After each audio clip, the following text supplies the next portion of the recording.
Now's the time for a great deal on a new Honda. It's time to drive smarter with high-tech features and excellent reliability.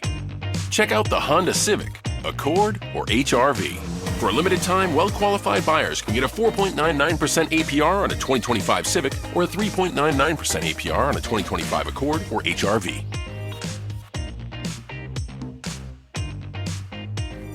See dealer for financing details. Exclude Civic Si and Type R. The new McCrispy Strip is here. Dip approved by ketchup, tangy barbecue, honey mustard, Sprite, McFlurry, Big Mac sauce, double dipped in buffalo and ranch, more ranch, and creamy chili McCrispy Strip Dip. Now at McDonald's. Ba-da-ba-ba-ba.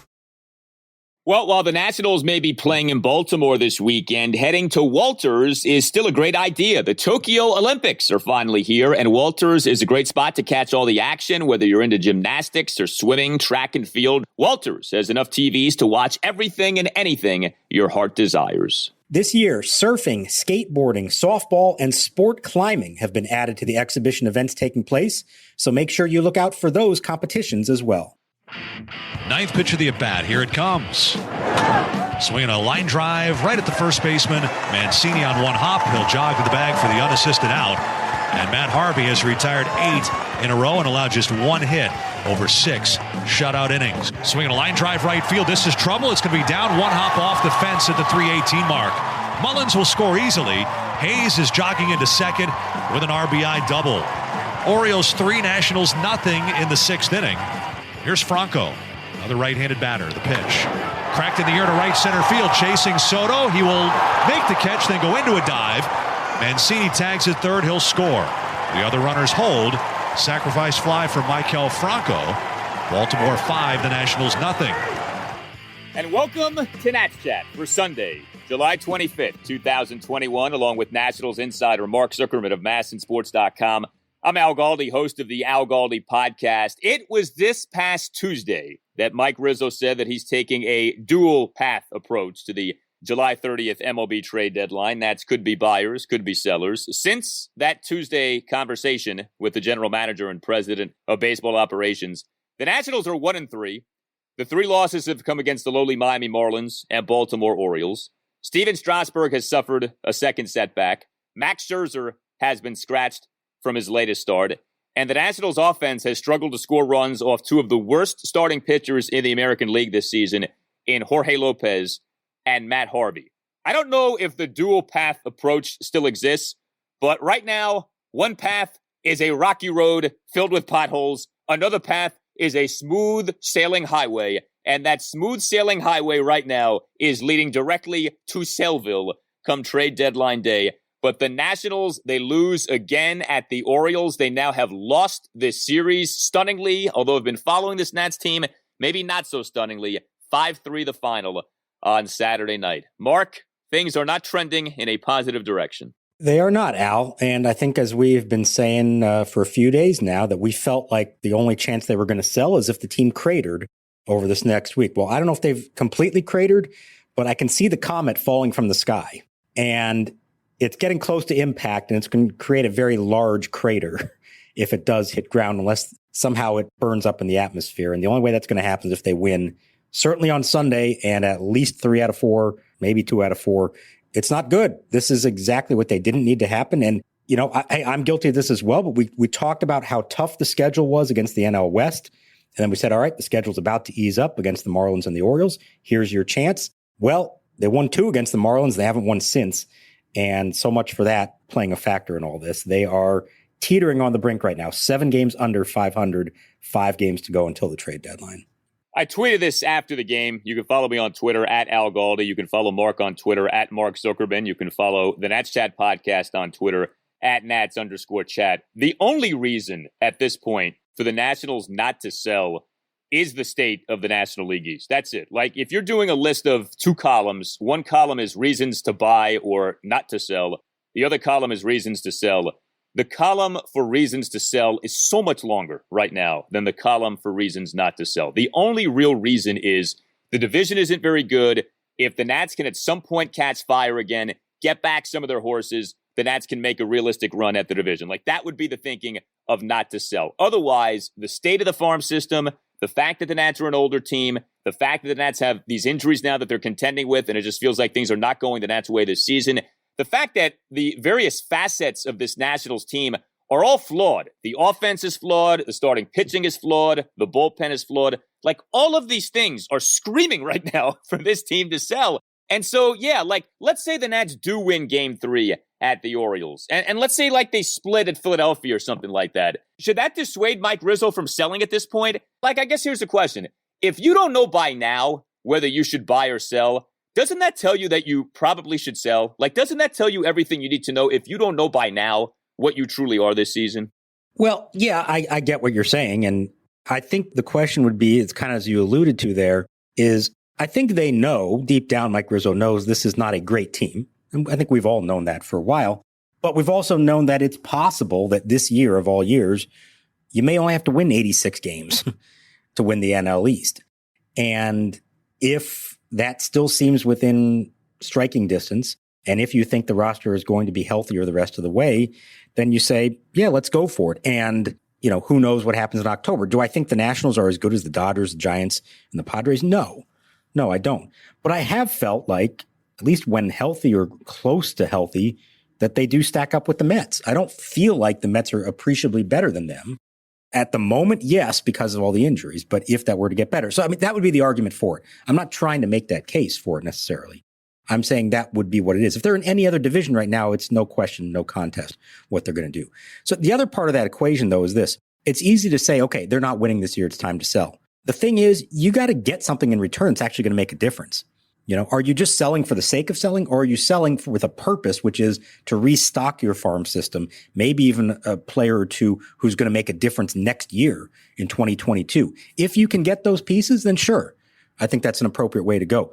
But sell for the sake of it, just to dump salaries, or just to say, hey, because we're not going to win this year, we're going to trade away our top relievers and others and just get a couple of single A prospects that may never reach the big leagues. I don't know that that really makes a whole lot of sense either. So you better get something for them if you're going to make those moves. I think that's the dilemma now. It's not so much, hey, are we going all in trying to buy and trying to win, but what are we getting if we sell? And if you are committed then to selling, you better sell pieces that are going to bring something back. So I would say a few things. Number one, it's funny right now. To get to 86 wins, a very modest win total that guarantees you nothing, the Nats would have to go 41-24 the rest of the way. 41-24. That's not easy to do. And the way things look right now, that is pie in the sky. The Nats going 41-24 the rest of the way. Number two, so my approach would be this, and we're all different, right? But my approach would be trade the free agents to be. Trade Scherzer, Hand, Hudson, Schwarber, Gomes, Harrison. All of the guys who can walk at the end of this season, and you get nothing back for them. This isn't about trading away like Trey Turner or anybody like that. Trade away the guys who you're at risk of losing for nothing at the end of this season. Then I think it becomes just take what you can get, okay? I think we understand you're not going to get a bunch of top 10 prospects for each guy, but something is better than nothing. And if you're truly going nowhere this season, it doesn't really matter at the end of the day if Josh Harrison brings back, you know, a top 50 prospect or some single A pitcher who maybe works out or maybe ends up being nothing. Something is better than nothing. And I think especially with the state of their farm system, the Nats need to just add inventory, add bodies, add potential pieces, and hopefully a few of them end up hitting. And we can look back upon this sell-off years from now and say, yeah, you know what? Who knew? But Joe Schmo, who they got for Yan Gomes, that guy ended up becoming a quality number 3 starter for the Washington Nationals. Like that kind of a thing. The other thing, too, I would say is being a big seller this year, that doesn't necessarily like signal a rebuild or anything. It signals to me a retool. But all you're doing, again, is selling off guys who can leave you at the end of this season. Then this offseason, you can reload. You know, you will have cleared some payroll. You can kind of reset the button and get back at it in 2022. This doesn't have to be the start of like some 5-year rebuild. But I just think with all these veterans coming up for free agency, with the state of the team this season, and the fact that, like, to me, Scherzer, Hand, Hudson, Harrison, maybe Schwarber, maybe Gomes, I think those guys do have some value. You should be able to get something of consequence back for those guys. I think it's an interesting point, and that's another one that they have to consider here. It's not just how are you looking at the rest of this year, it's what are you looking at next year? Are you saying we're going into next year and we are, like you said, retooling and going for it again? Or are we saying, okay, you know what, it's time to take a couple of steps back and it's going to be a new generation of Nationals that is the next team to make the playoffs? So I don't know the answer to that. I don't know if they know what the answer to that is either. The only thing I worry about with trading away guys who are going to be free agents is, does that completely hinder your chance of re-signing them this winter? And I don't know the answer. Sometimes guys will come back. Sometimes they won't. Once they're traded, that's kind of it. So like if you're the Nationals, maybe you want to keep Brad Hand. Maybe you want to keep Kyle Schwarber, who's, had a really nice time here and seems to be happy here. Maybe that's someone you'd want to re-sign. And then does trading them kind of negate the possibility of doing that? It's a tricky question. I don't know the answer to that. I think there's a cold, calculated baseball move about saying, okay, we're not winning this year. Therefore, whatever parts we have that we can sell and get something in return that will help us down the road, you do it. But then there's also that big picture, almost kind of emotional aspect of it. And what message are you sending to these players and to others about what your future is? Yeah, I mean, it probably doesn't help if you want to re-sign these guys or have these guys back next year to trade them. But to me, I don't see that as a compelling enough reason not to trade them. I would say that as, okay, it's a risk I'm willing to take, because at the end of the day, you can find another Brad Hand. You can find another Daniel Hudson. You can find another Kyle Schwarber. Scherzer's a different conversation. I get that. But even with him, I think about with Max, what if he leaves you at the end of the year? The stuff about, well, if they trade him and then he doesn't want to re-sign with you, understood. But what if he ups and leaves at the end of this year? What if he says, look, I don't know how much longer I have. I have one nagging injury after another these days. I'm going to sign with the Dodgers. I'm going to sign with the Yankees. I'm going to sign with the Astros. I'm going to sign with the Cardinals. Like, he could end up doing you. This stuff about the Nats doing him, he could do you at the end of the season. So, I just think that has to be kept in mind as well. But yeah, man, we're having this conversation in late July. The Nationals, I believe the time has come to sell. The only compelling reason left is the state of the division. And right now, that just is not a strong enough reason not to sell. A disastrous last few days for the Nationals. No other way to say that.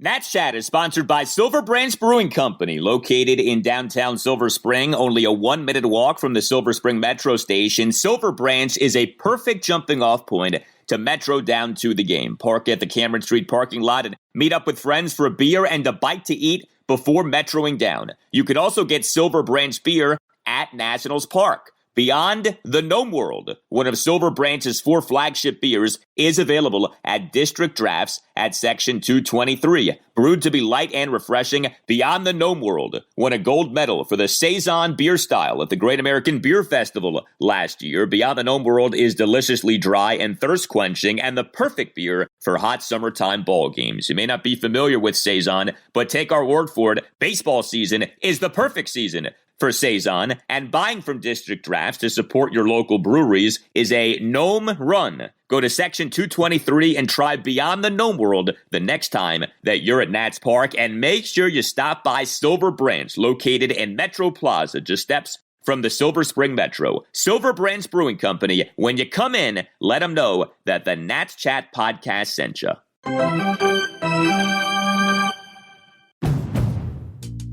Now's the time for a great deal on a new Honda. It's time to take an adventure with rugged capability and commanding style. Check out the Honda Ridgeline, Pilot, Passport, or CR-V.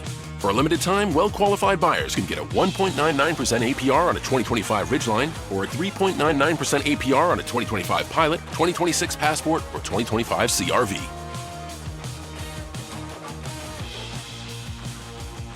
See dealer for financing details.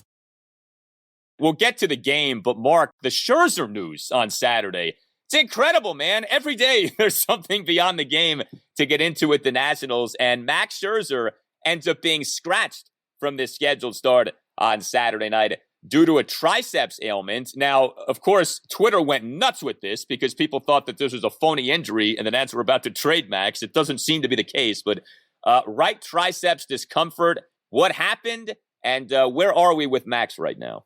Well, yeah, talk about 3-alarm fire when that news came out at about 4:30, 2 hours before first pitch. What my understanding of it, what Max told the reporters up there at Camden Yards and what Davey Martinez told all of us later on in his pregame Zoom session was he hurt himself taking BP. And I'm not going to try to make any excuse for that one. Pitchers hitting, getting hurt, not a good thing. Wasn't pitching, but he did throw a bullpen session the other day in advance of the start, and it didn't feel 100% right. So they looked at this and decided, let's not take a chance. There's no reason to try to push it. Now, as we've said all along, since he's been here, really his whole career, Max has never had an arm injury, nothing like that at all. This is sort of like that, although it didn't happen as a result of pitching. And knowing Max, I'm sure he wanted to pitch. But knowing him as well, I think I can understand why he would say, yeah, let's not risk this turning into something far more significant. Remember when he had the groin a few weeks back? He felt like, yeah, if I really had to, I could go out there and take the mound. But that might make me change my mechanics, which is then going to maybe lead to a larger injury. That's not good for him, the team, or anybody. So in this case, he says he thinks he'll be good to go at his next start. That would be against the Phillies on the road. That would be before the trade deadline. Should be Thursday at the latest in the series finale. The trade deadline is Friday. And then we'll see what happens after that. But for anyone who thought that this was tied into the trade deadline, no, I really don't think that was the case. Max wanted to pitch this game. The Nationals wanted Max to pitch this game. The only thing I'll say, if you really want to go conspiracy, here's the one thing I might concede. If it was 50-50, whether he could pitch or not, I could see the Nationals saying, well, hang on a second. We don't want to put you out there if you might get hurt worse. And now if we did decide to trade you, you may have lost that value because you got hurt. I could see why that would maybe make them be more cautious about starting him. But he legitimately did get hurt and was not able to pitch in this game. And there's nothing fishy going on with that. I will spare you a rant on pitchers hitting and the damage that can do. Thank you. I appreciate that. Yeah, I'm not going to go off on that now. I do want to say this, though, and this struck me with this latest Max injury ailment. So if Max is back with the Nationals next season, either they don't trade him and re-sign him or they trade him and then re-sign him.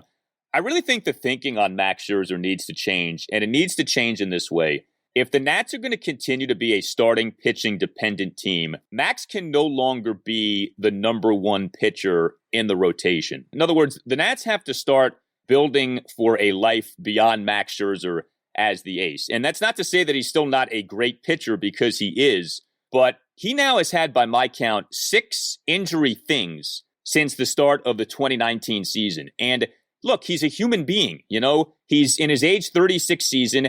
The body is starting to fail him. 2019, he had 2 stints on the 10-day injured list. 2019 World Series, he gets scratched from Game 5. This past spring training, Davey Martinez, on the day on which pitchers and catchers have their first workout, tells us Max is dealing with a sprained left ankle. And then earlier this season, we had him dealing with the groin inflammation. And now we have this triceps scenario that he's dealing with here. So it's like, none of these things are super serious. This isn't like a Strasburg situation. But you can tell, like, the guy's body is starting to fail him. It's understandable. I mean, you know, nobody's trying to crucify Max for this. But, you know, to me, this needs to become a Dodgers situation where, like, Max graduates to ace emeritus, the way that Clayton Kershaw has with the Dodgers. And the Nats need to find themselves a Walker Buehler. Now, easier said than done, I know. Maybe Cade Cavalli could be that guy. We'll see. But I think, like, when it comes to Mike Rizzo's roster construction and roster thinking this offseason, it can't just be, well, we still have Max, or we're going to bring back Max, and he's going to be our horse. He's going to be our ace. I don't think you can think that way anymore. I think it has to be, we have Max, and he's a great number 2, and, you know, at times he can maybe still serve as a number 1. But if we're going to be a starting pitching-dependent team, it's time to start planning for life beyond Max Scherzer. Well, that all sounds great on paper. Here's the problem. They already have Strasburg signed for a ton of money next year. They already have Corbin signed for a ton of money next year. Those guys aren't going anywhere. If you bring back Scherzer, he's not going to be cheap. He might be cheaper than he is now, but he's not going to be cheap. That's a lot of money invested in those 3.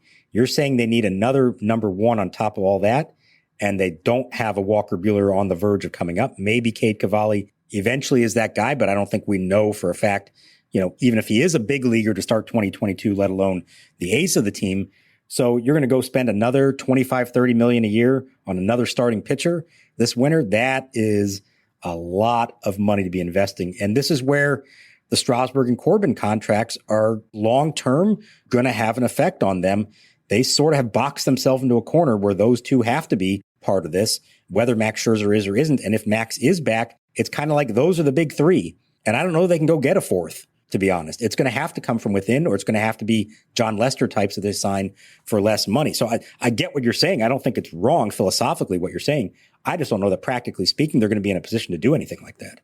I don't know how many guys are open to this, but in thinking about our Strasburg conversation in the last installment of the podcast, here's how I think I would do pitcher contracts if I was a GM. I would not do any more of these long-term mega money deals. I think the model for the future is what the Dodgers did with Trevor Bauer.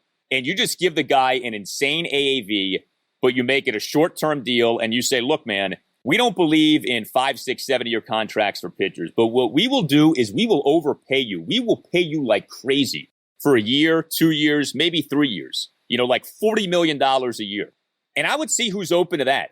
And yeah, that does spike your payroll in a given year or years, but it removes that long-term commitment and removes the threat of some, 70-year albatross, the likes of which the Nationals now have with Steven Strasburg. I don't know if the Lerners would be open to doing that in terms of the payroll, but I think that's the way to do these pitcher contracts. Instead of continually watching teams get burned by these Strasburg-like deals, and it's not just Strasburg, it's Felix Hernandez, it's all these other guys that have signed these deals. Why not the Bauer model? I think that's the way to do this. I know not everyone's going to be open to it, but maybe that's a way by which the Nats could add a frontline starting pitcher and not get sucked into some onerous deal for years to come. Yeah, but then you're talking about a scenario where you almost have to go over the luxury tax, for one thing, which the Dodgers are willing to do. I don't know if the Nats have done in the past. Would they do it again? I don't know. And then really, and here's where the Dodgers would, I don't think people talk enough about this, about them. Yeah, they spend the most money. You know what else they do a great job of? Developing their own across the board. They have so many good quality players who came up through their system. And what that means is that they're cheap for the first few years. The only way to me you can do that, if you're going to have that top heavy of a rotation in terms of salary, is the rest of your salary of your payroll is got to be 0 to 3 guys who are making the major league minimum or close to it. And the only way you do that is through your own system. And as we've seen, the Nats don't have guys knocking on the door ready to do that. So, I mean, this is really the big picture dilemma that they're in, where in order to sustain success down the road, they kind of have to spend money on veterans and on free agents because they don't have the cheap guys coming up through their own system to take over, at least not yet. And that's why I do think it's an interesting dilemma for them. We're getting way ahead of ourselves here, but at the end of this year, is this a retool and they're trying to win next year, or is it a rebuild? In which case you're saying, you know what, it's going to be a couple of years until we're good because we're going to wait till young guys come up and take over as that next generation. It's a tricky thing. It's a hard thing to pull off, especially if you don't have ownership that is saying, let's go for broke, spend whatever you want to try to win. Yeah, the luxury tax thing is always funny to me. Owners love to use that as an excuse. When the Nats have paid the luxury tax, I hope people understand this. In 2017, the Nats paid the luxury tax. The tax that was paid was $1.45 million. That was it. In 2018, the Nats paid the tax. The tax was $2.4 million. Now, I know if the Lerners don't want to pay it, it doesn't matter what it is. But I just hope people understand it's not like some $15, $20, $30 million tax bill. It's the cost of like some low-level middle infielder. It's Jordy Mercer is what the luxury tax bill ends up being if you end up going over it the way the Nats have gone over it in the past. Treat the whole family to a fun night of baseball with the Bethesda Big Train at Shirley Povich Field. Big Train Baseball is the perfect mix of small-town charm and big league talent right here in Bethesda's Cabin John Regional Park. Visit bigtrain.org/tickets to reserve your seats for tonight's game and all other home games throughout July.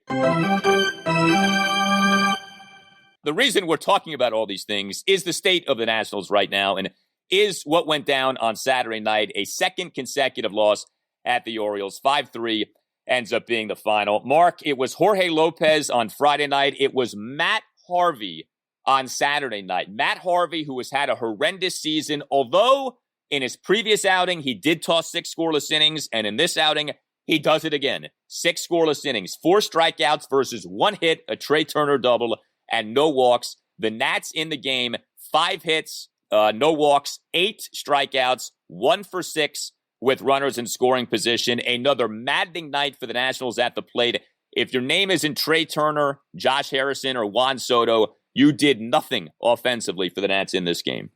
Well, it was a great crowd at Citi Field. They were fired up. They're chanting Harvey's better. I mean, this was a big game for the Mets to prove that, oh, wait, I'm sorry. I've just had a flashback to 2013 there. It's not 2013, it's 2021. Did that really just happen? I mean, is that really the Matt Harvey we saw in this game? How did that happen? Now, he looked good. I mean, he was throwing 95. His breaking ball had great movement on it. He was fooling hitters. I mean, pumping strikes, getting quick outs. I don't know how much to credit him, how much to criticize the Nationals, but he was as dialed in as I've seen him in a long, long time. He retired 18 of the 19 batters he faced. 18 of 19. He was lights out. And if not for them just being careful with his pitch count and all that, he probably would have kept going. And who knows how he would have done the rest of the night. So, I mean, that was dumbfounding to me. I mean, he had Ryan Zimmerman fooled a couple times, striking out looking. He had Juan Soto fooled in the 2 times they faced each other. Escobar did nothing against him. The bottom of the order did absolutely nothing against him. That was an incredibly weak offensive performance against a guy that you thought they would hit. And this is the second straight night we've said that. You can even go 3 straight nights, go back to Nick Neidert of the Marlins. These are not Jacob deGrom that they're getting beaten by these last 3 days. They're getting shut down by some pitchers with some high ERAs and in some cases, very much lack of experience. Yeah, and what does that sound like? That sounds like something we kept saying over and over earlier this season where the offense was struggling. It wasn't always the deGroms and the Brandon Woodruffs who ends up dominating the Nationals. It was a lot of these, Jorge Lopez types and, Matt Harvey retread types who were doing this. Tucker Davidson for the Atlanta Braves, people like that. And Nats are kind of back to that here over these last few games. It's bizarre. The offense was rolling. I mean, the Nats came out of the All-Star break and they were mashing. And over these last 3 games, it's like, you stepped inside the DeLorean and you've gone right back to mid-May. And the Nats just cannot hit right now. I mentioned the 3 guys who did hit at least reasonably well in this game. Good to see Juan Soto with the home run, a 1-out opposite field solo shot to left off the Orioles reliever Adam Plutko in the top of the 7th. Trey Turner had a couple of hits, a double and a 2-run single. The 2-run single, I mean, thank goodness for that. Nats had the bases loaded, nobody out in the top of the 8th. At least do get the 2 runs with the Trey Turner single, but that could have been disastrous. That could have been one of those, prototypical bad Nats offensive moments. One of those prototypical Nationals offensive fails this year where you have this prime run scoring inning all set up to you, served on a silver platter, and you almost get nothing out of it. At least Trey allowed for you to get something out of it. Yeah, Tanner Scott was all over the place. I mean, he hits Carter Kieboom and Trace Barrera back-to-back in the foot and almost hit Victor Robles right after that. And then Robles ends up striking out looking. I mean, that was a long, tough at-bat, but he did strike out. Alcides Escobar then strikes out pretty quickly for the second out. And then, like you said, thank God for Trey Turner with a 2-run single. But then, you say Soto in the home run, and it's hard to criticize Juan Soto given what he's done since the All-Star break. But that pop-up to the catcher to end the inning, that was a killer. He also came up after the Turner double in the 4th and grounded out. Hey, home run was great. You can't all be on Juan's shoulders. But right now, given the state of the lineup, given the state of the team, it kind of does have to be on Turner and Soto's shoulders. And Soto did it once tonight, but he couldn't do it beyond that, and that hurt them. I thought when he came up, okay, he might be able to finish this thing off and at least tie the game going into the 9th, and he just popped up a pitch, and you could see the frustration on his end when he did that. So some bad at-bats leading up to all that, and there were a couple of good ones sprinkled in there, but not nearly enough. Yeah, Soto did have that great defensive play, too. That was a terrific diving catch. The right center field gap to rob Maikel Franco the hit on his 1-out RBI sac fly in the Orioles' 3-run 6th inning. And I mentioned Josh Harrison. He had a good offensive night, so I do want to credit him. He had a good defensive night as well at third, Harrison. Yeah, he did. Harrison, 2 for 4, double and a single in the game. Harrison was the Nats' starting third baseman. Speaking of third baseman, guess who's back at the major league level? Just like the prodigal son, he has returned. Carter Kieboom recalled from AAA Rochester on Saturday as Jordy Mercer is back on the 10-day injured list, retroactive to July 21st with a left calf strain. And so the Nationals have recalled Carter Kieboom. This marks his second stint with the Nats at the major league level this season. Remember, Carter Kieboom actually, after all the drama of spring training, ended up beginning the season with the Nationals. He was on their season opening 26-man roster due to the COVID-19 outbreak, and the Nats could not wait to demote him. They ended up sending him to that alternate training site in Fredericksburg on April 9th. So Kieboom is off the bench on Saturday night. He actually gets hit by a pitch in a pinch hit scenario in the 2-run 8th inning. But then, and I had to laugh watching this. I know you shouldn't laugh at other people's struggles, but this was just like, to me, as predictable as the sun rising in the east. Tate to the belt of the pitch, swing and a miss. Struck him out, and the game is over. Harrison left aboard. Kieboom fails to get the bat on the ball. Kieboom looking so bad and striking out on 3 pitches against Dylan Tate. And that's actually had something going in that 9th inning. Runner on first, 2 outs. Kieboom's up. In theory, right? Tying runner is at the plate. And Carter Kieboom 1-2-3, strikes out against Dylan Tate. Ball game over. If you're Carter Kieboom and you're trying to, reignite your career here, I know it's one plate appearance, right? But that's not exactly an impression you want to leave on Davey Martinez at the end of the ball game. No, it wasn't. And in a lot of ways, it was unfortunate that he was the guy in that position. He didn't start the game. That was Harrison at third base with Parra in left field. And then when it got to the eighth and Brandon Hyde brought in the lefty, Davey decided, all right, I'm going to pull out Parra and let's put in the righty Kieboom. And now he's in there for the rest of the game.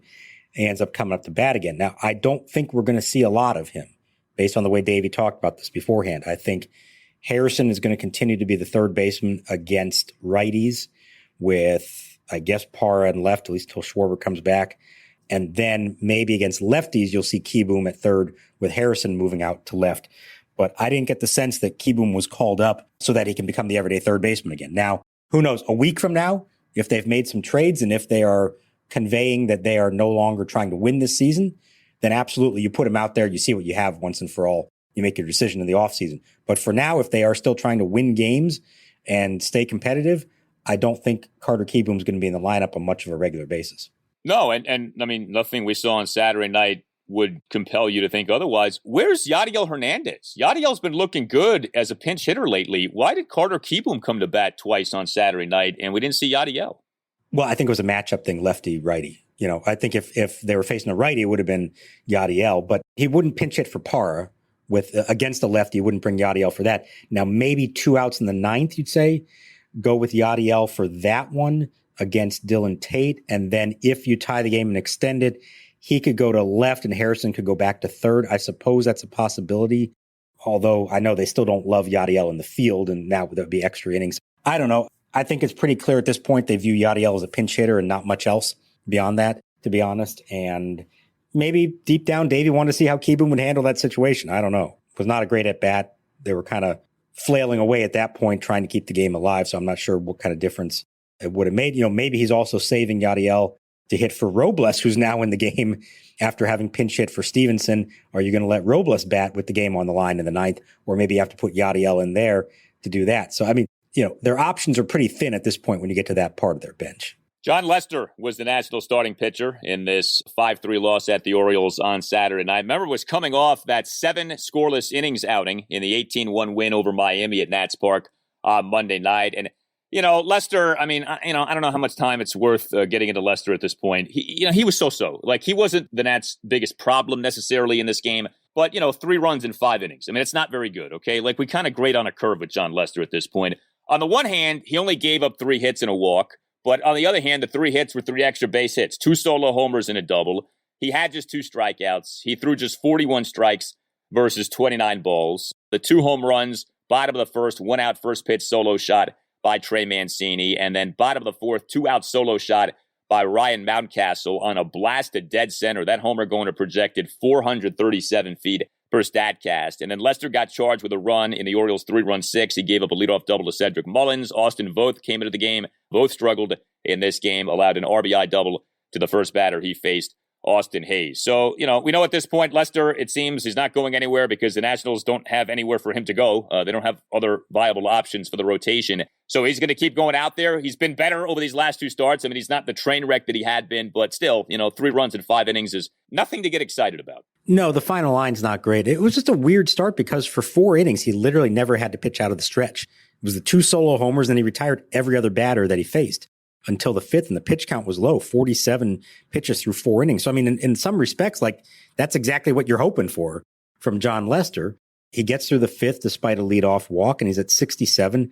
And I'm assuming that no matter what happened with Mullins to lead off the 6th, that was probably the last batter he was going to face no matter what. Davey probably would just want to go lefty-lefty to start that inning and then pull him because he doesn't want Lester facing that lineup 3 times through, especially with some big right-handed hitters coming up. So in some respects, I think you look at it and say, okay, that's kind of the baseline of what you were hoping for from John Lester. And if they just score a few more runs for him, it doesn't look that bad. And you think, okay, he gave us a chance to win. The problem is when you're struggling to score runs the way they did in this game, and they have for a few days now, even those 3 runs he gave up were more than enough to make it a big challenge. And then Austin Voth kind of made a mess of it after that. If Voth can get out of the inning, then Lester's only charged with 2 runs. And that, to me, Voth was the bigger problem in this one than Lester. Lester did his job, and No, I mean, he could have been better. You wish that the two hits weren't home runs. But, he didn't walk anybody. He was aggressive. The pitch count was low. He gave him a chance, which at this stage of his career, I think is what they're asking for from him.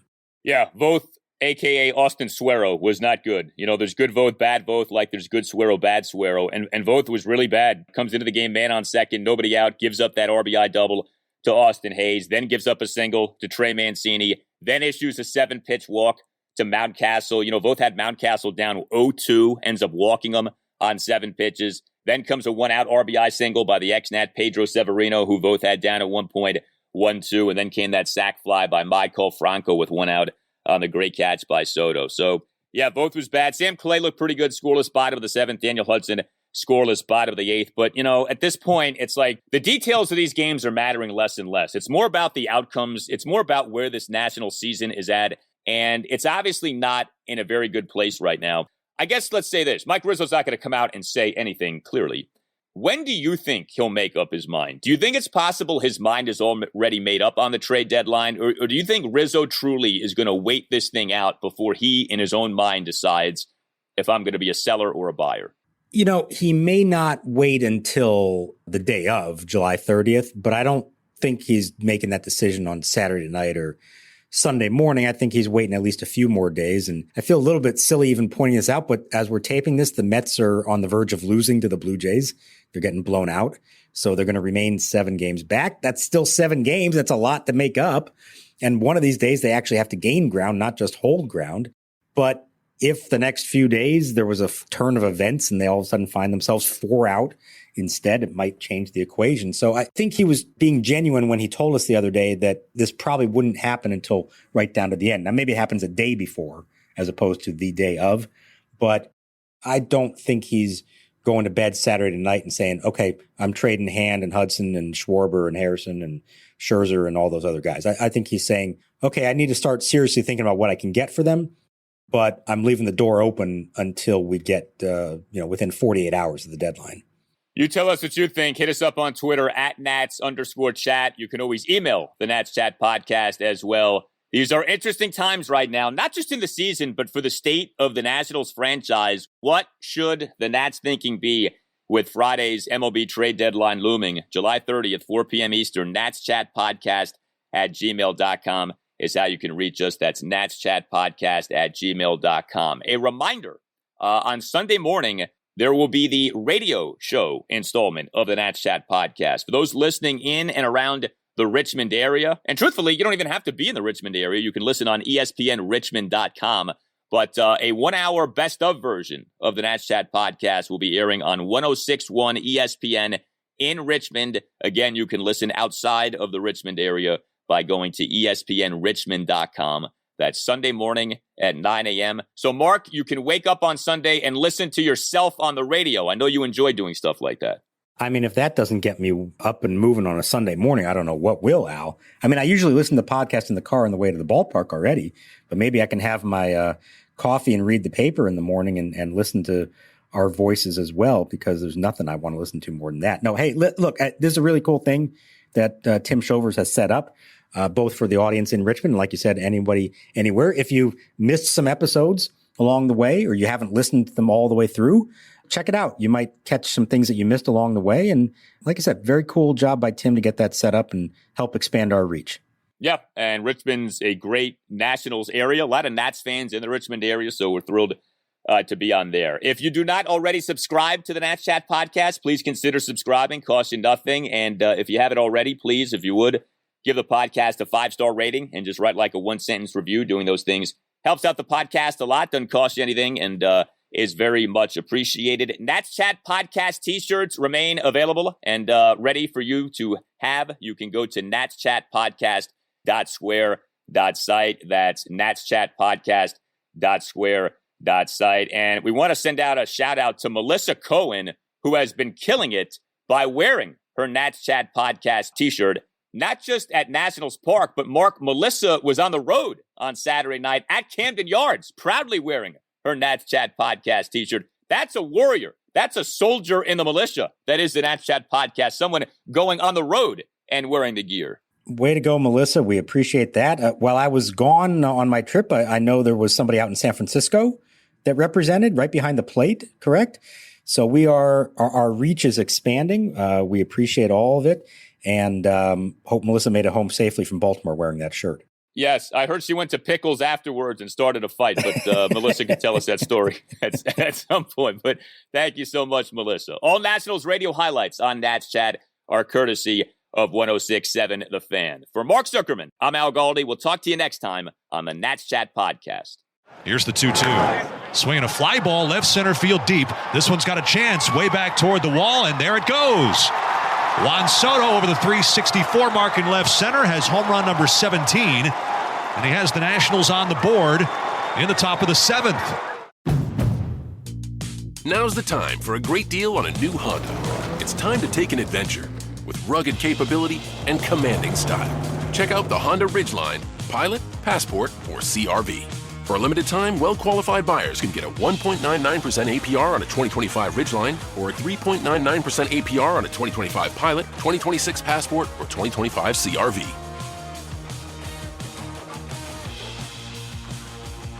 See dealer for financing details.